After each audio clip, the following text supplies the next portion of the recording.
Iran kembali meluncurkan serangan ke Israel dan menghancurkan sejumlah akses strategis hingga fasilitas penting. Dalam video yang dirilis Korps Garda Revolusi Iran, ini merupakan serangan ke-11 dalam gelombang serangan yang diarahkan oleh Iran. Saling serang antara Iran dan Israel terus berlanjut dalam operasi bertajuk Operasi True Promise 3. Dan sejumlah akses strategis, fasilitas penting hingga gedung-gedung di Israel pun hancur.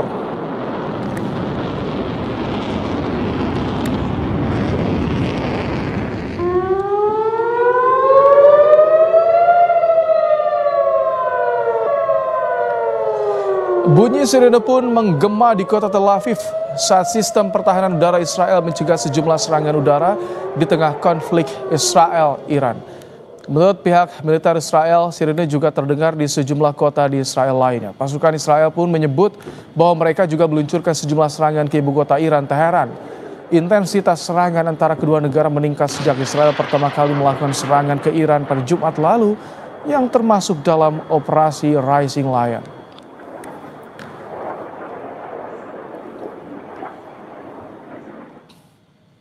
Sebelumnya Presiden Amerika Serikat Donald Trump menyampaikan dalam media sosialnya bahwa ia mengetahui lokasi pemimpin tertinggi Iran. Ia pun menyampaikan, "Kami tak mau misil mengenai warga sipil atau pasukan Amerika Serikat. Kesabaran kami semakin menipis." Trump juga menyerukan agar Iran menyerah.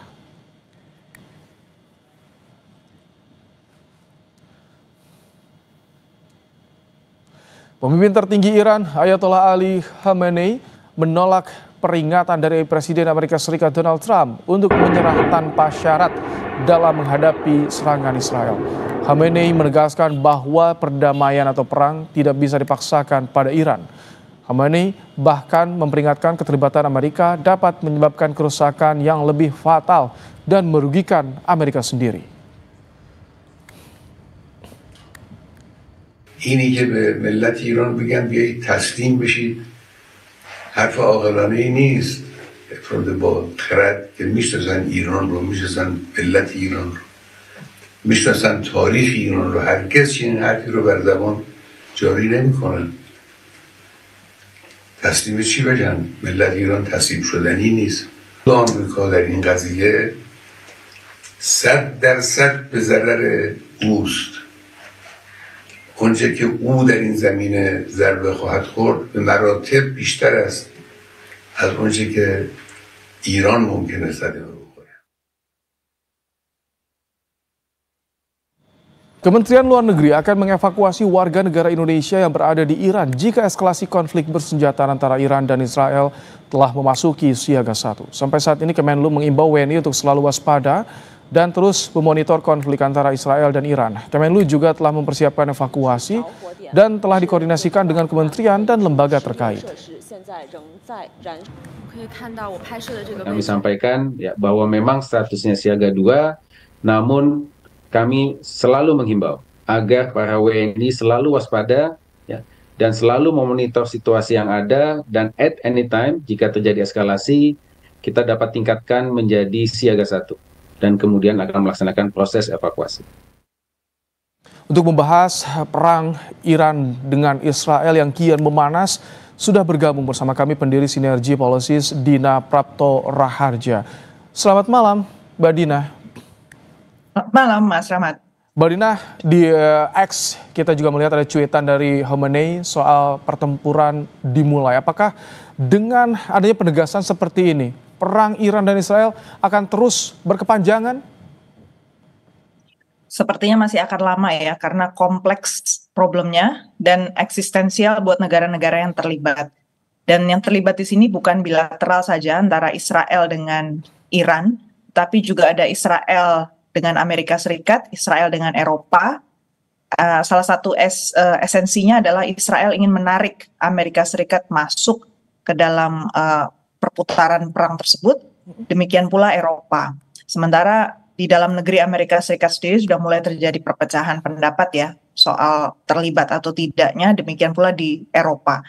Dan kelihatannya polarisasinya cukup tajam di dalam negeri mereka masing-masing juga. Jadi pada saat yang sama kita juga tahu ya, sebenarnya ini masih ada proses perundingan juga antara Iran dengan Amerika Serikat, yang ternyata Amerika Serikat mengambil kesempatan serangan Israel kepada Iran ini untuk memperkuat posisinya Amerika Serikat.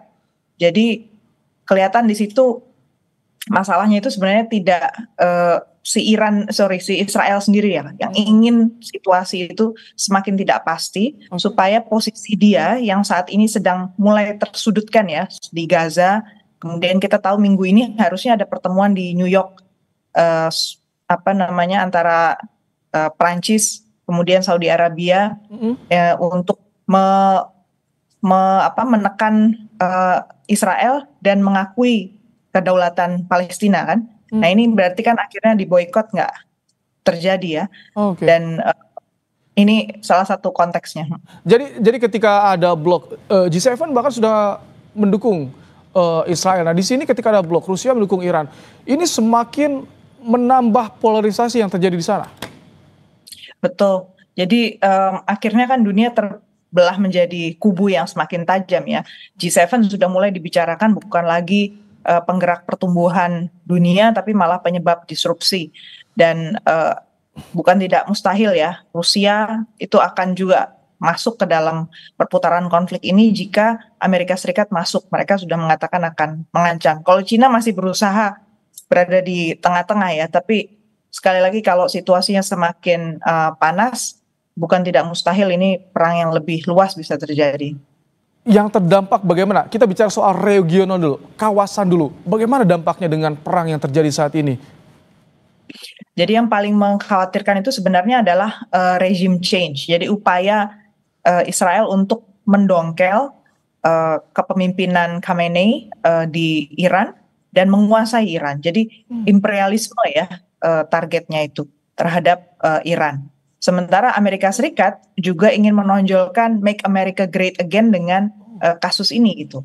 Dan ini yang ironis sebenarnya, karena sebenarnya nggak ada yang akan pernah diuntungkan dari invasi militer. Tapi kenyataan cara ini yang dipakai. Baik, jika jadi tadi targetnya adalah regime change, artinya ini yang dipertahankan oleh Iran yang menjadi penyebab ini akan sulit diredakan perang kali ini. Ya, jadi dari pihak Iran sudah pasti nggak akan mau menyerah ya. Tidak dari posisi sebenarnya dari tahun lalu itu sudah dibayangkan oleh Iran bahwa pasti akan dicari-cari masalah lah dengan Iran. Jadi berbeda dengan kasus Libya atau Suriah di mana mereka memang sudah masuk bertahun-tahun digerogoti dari dalam gitu ya. Posisi orang asing, orang-orang tentara-tentara asing sudah masuk ke dalam negara tersebut. Kalau Iran ini kan sudah menciptakan satu barrier ya. Perlindungan buat mereka sendiri itu. Jadi kali ini mereka ternyata relatif lebih kuat, bahkan klaim tidak perlu dibantu yang lain pun nggak apa-apa, dia masih bisa survive. Oke, Mbak Dina, bagi Indonesia apa yang harus diwaspadai adanya perang Iran-Israel ini? Satu, dampak ekonomi. Yang kedua tentu saja posisi politik luar negeri Indonesia. Dari sisi ekonomi, Selat Hormuz yang dikendalikan dan melewati rentan juga dengan posisinya sangat dekat dengan Iran, posisinya di Iran itu adalah choking points untuk perlintasan energi dunia. Jadi saat ini saja rupanya sudah terjadi kenaikan asuransi kapal-kapal yang harus melalui wilayah sana, sehingga harga minyak mentah itu sudah naik. Dan diprediksikan kalau ini semakin memanas, harganya bisa 2 kali lipat. Jadi artinya APBN kita kemungkinan besar akan sangat terseok-seok untuk menutup itu.